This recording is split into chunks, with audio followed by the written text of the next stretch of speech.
Bismillahirrahmanirrahim. Assalamualaikum warahmatullahi wabarakatuh. Perkenalkan nama saya Brian Eka Prasetya.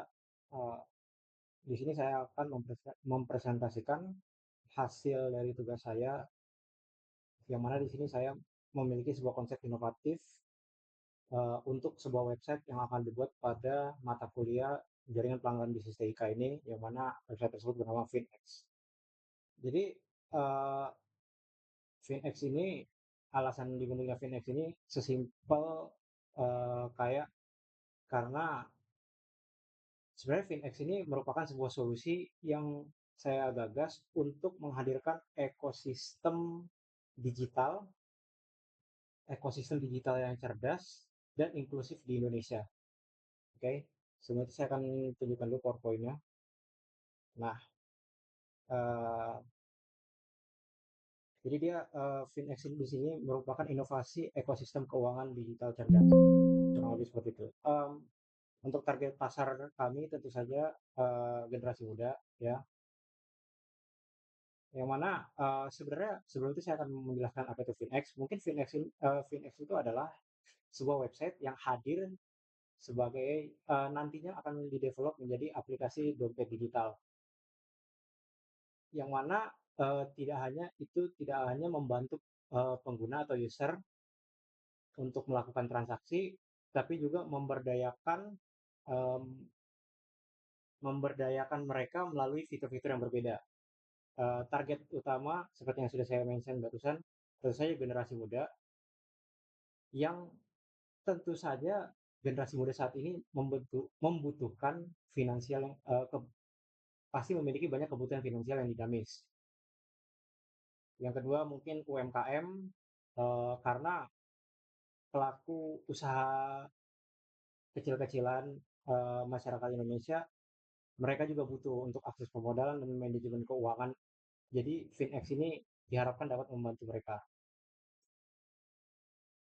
Kemudian ada unbank, mungkin ini bisa didefinisikan sebagai beberapa masyarakat yang belum terlayani, dalam artian mungkin mereka masih belum paham atau belum memiliki m-banking sebelumnya. Jadi ya eh, target pasar kami tentu saja masyarakat-masyarakat seperti itu.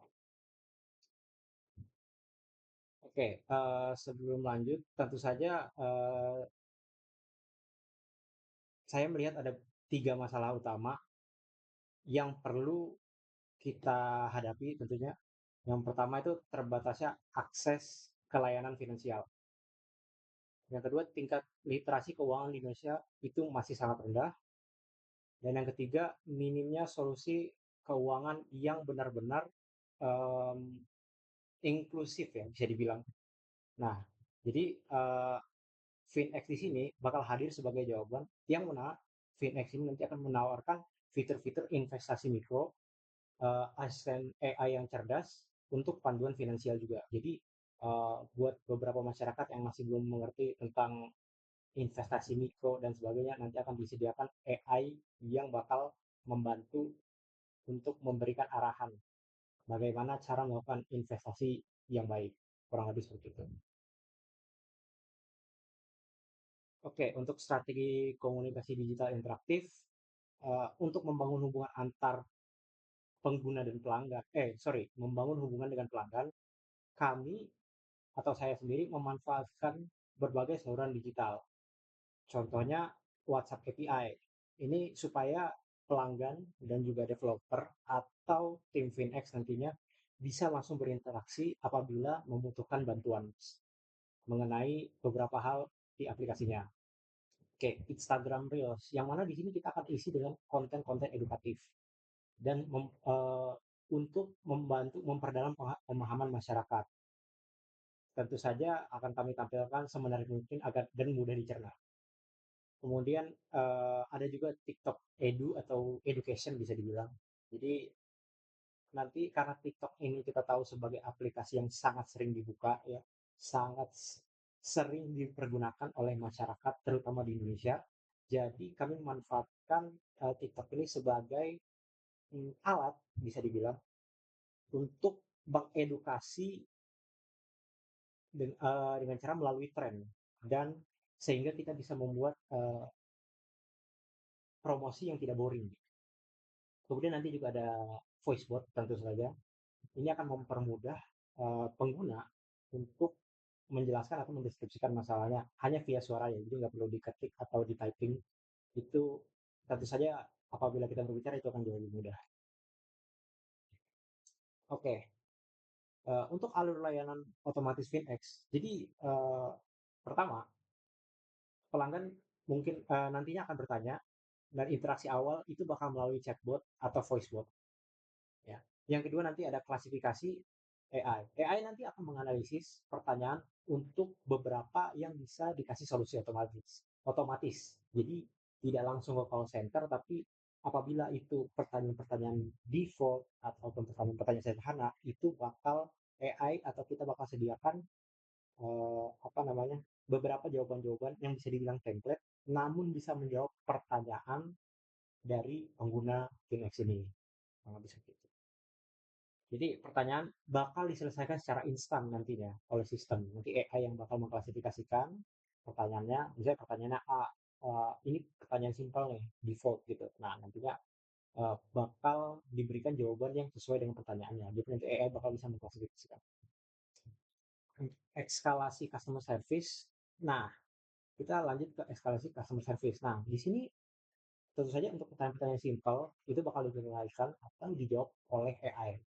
Jadi kayak kalau pertanyaan simpel tadi seperti yang saya bilang, ya AI aja yang nyelesain gitu. Karena memang uh, tidak sehingga mempermudah customer service. Jadi dia tidak terlalu bingung apabila terlalu banyak pertanyaan masuk. Nah, untuk pertanyaan yang kompleks dan detail, bisa nanti akan dialokasikan atau pertanyaannya akan langsung dialihkan ke customer service ya.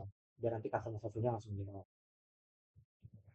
Nah, kemudian yang terakhir untuk alurnya nanti akan ada update real time yang mana pelanggan akan menerima update untuk statusnya secara berkala atau uh, ter apa ya bisa dibilang mungkin teratur lah kurang lebih begitu. Jadi dia bakal terus memberi update terus-terusan dan kita dari tim juga bakal update terus. Ya, seperti itu. Untuk manajemen data untuk Finex sendiri nanti kita bakal mengumpulkan data transaksi secara real time. Baik dari itu perilaku user dan data dari perangkat IoT.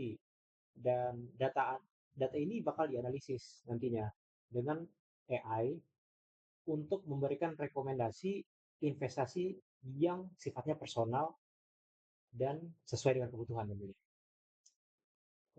Di sini juga aplikasinya bakal dibuat secara serius untuk menjaga privasi. Tentu saja data-data tersebut yang diberikan oleh user tentu saja sangat penting. Tentu saja kami bakal atau saya sendiri bakal berusaha supaya aplikasi ini benar-benar private gitu. Jadi data-datanya kami akan meminimalisir atau bahkan mengusahakan supaya ini data tidak akan bocor sama sekali gitu.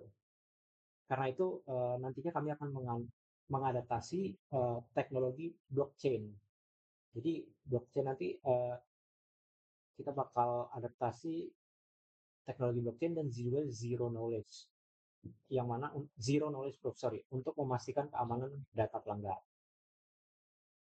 Oke, untuk inovasi produk yaitu fitur unggulan dari FitX sendiri ada yang mana kami akan membuat namanya smart budgeting. Jadi nanti akan ada AI ya, tentu saja sistem AI cerdas. Sorry, sebentar. Nah, yang mana nantinya dia bakal membuat perencanaan dan pengelolaan anggaran personal. Jadi nanti mungkin user bisa berkonsultasi dengan AI tersebut nantinya. Jadi nanti AI tersebut bakal membuat secara strategis uh, untuk perencanaan dan pengelolaan personal kita itu lebih baik seperti apa. Kemudian ada investasi mikro yang mana di sini memungkinkan user untuk uh, berinvestasi dengan modal yang sangat amat sedikit atau minim. Jadi nantinya tentu saja perencanaan tersebut juga bisa ditanyakan ke AI juga, kurang lebih seperti itu. Dan IoT POS di sini yang mana POS ini state dari point of sale. Jadi nantinya ini sebenarnya difungsikan untuk membantu usaha UMKM menerima pembayaran digital. Sehingga ya transaksinya jadi lebih mudah lah gitu. Jadi karena fokus kita juga awalnya untuk financial walletness ya atau cashless, dan juga AI bakal jadi di apa sih bahasanya? Mungkin AI itu bakal menjadi faktor pembeda dari aplikasi Phoenix dengan aplikasi-aplikasi yang lain, gitu. Nah, untuk teknologi sendiri, di sini kita ada tiga. Yang pertama itu kecerdasan buatan AI, IoT atau Internet of Things. Yang ketiga blockchain. Masing-masing fungsinya ya seperti yang saya sudah mention barusan.